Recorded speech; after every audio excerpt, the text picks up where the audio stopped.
Bueno, Daniel Cangelosi, estamos aquí en la redacción del Diario Web. Has tenido una vasta experiencia en materia educativa a nivel nacional y a nivel local como referente en, podríamos decir, educación e inclusión, con una pata también sanitaria. Me gustaría que nos cuentes y a la gente que nos está viendo un poco de tu trayectoria y del momento de tu trayectoria en el que te encontrás ahora.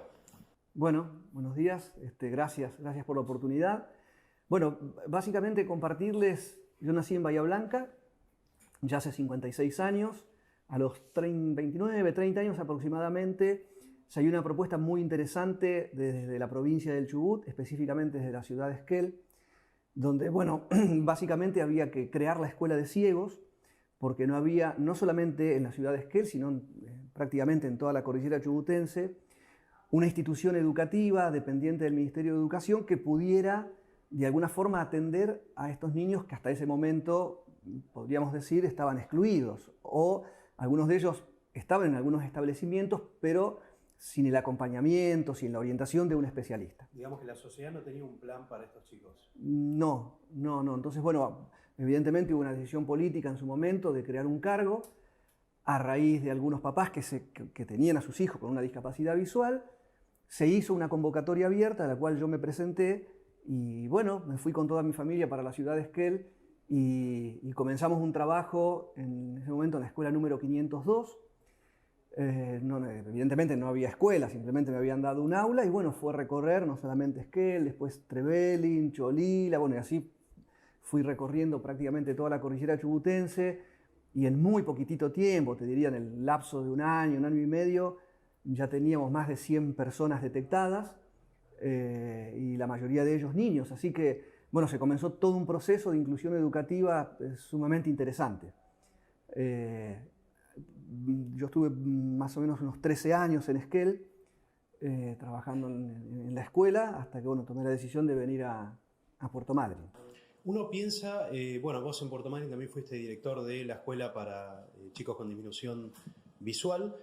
Uno piensa que tal vez la docencia en materia de ejecutarla, de enseñar a chicos ciegos, tiene un nivel de desafío importante, pero a veces el desafío más importante es el cultural y en el ámbito de las políticas públicas poder visibilizar esta problemática y transformarla en una herramienta que permita incluir, ¿no?, a todo este sector de la sociedad. ¿Con qué te encontraste a lo largo del camino en materia de por ahí pensamientos de parte de la sociedad, rechazos o tal vez incluso gente que pensaba que no era algo necesario o importante?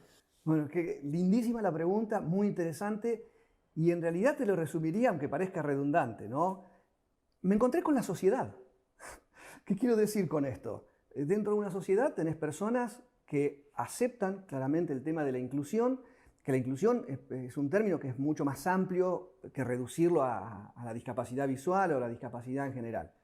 Es un término, reitero, mucho más amplio y tiene que ver con aceptarnos como ciudadanos, con nuestros derechos, y en ese sentido, un sujeto con una discapacidad o en situación de discapacidad, para hablar correctamente, es alguien que tiene que tener oportunidades.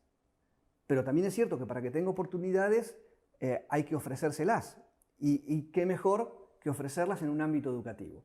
Pero para todo eso siempre se ha encontrado personas, reitero, que favorecían esta inclusión y otras personas que de alguna forma se transforman como en detractores.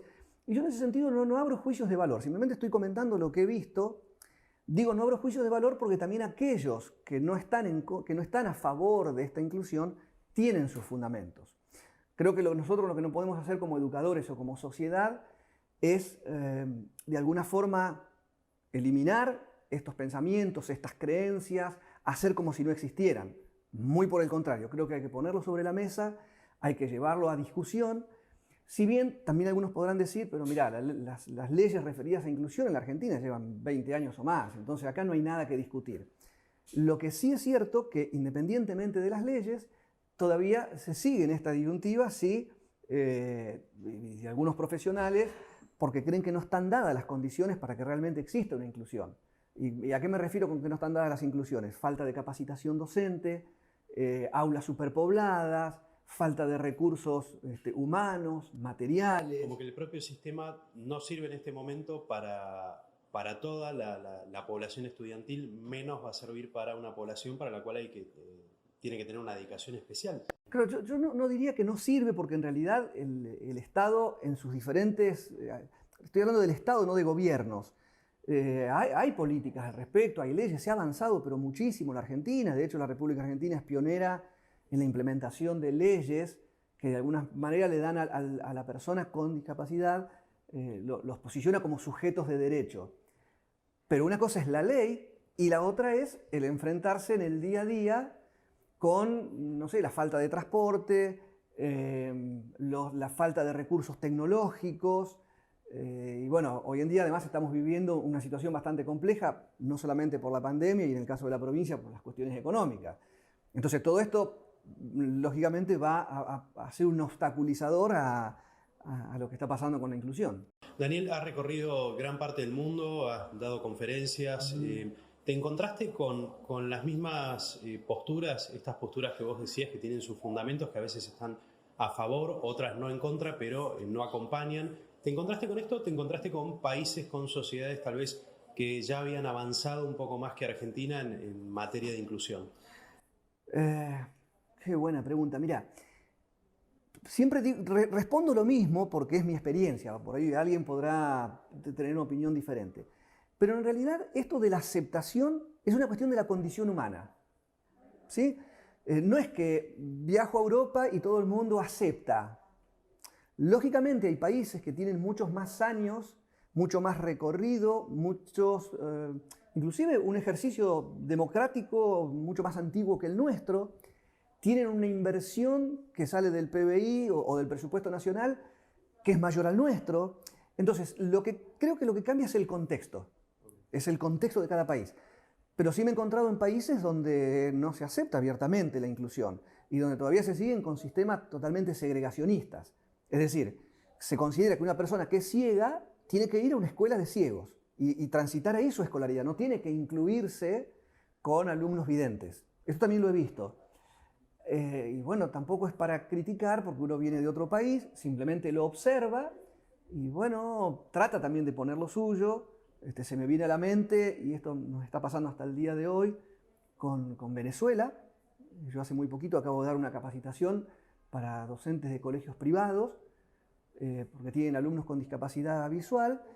Y bueno, y hay que trabajar sobre todo esto, hay que tratar de brindar seguridades desde lo jurídico, seguridades desde las estrategias, los recursos. Yo creo que el peor enemigo para la inclusión es la ignorancia.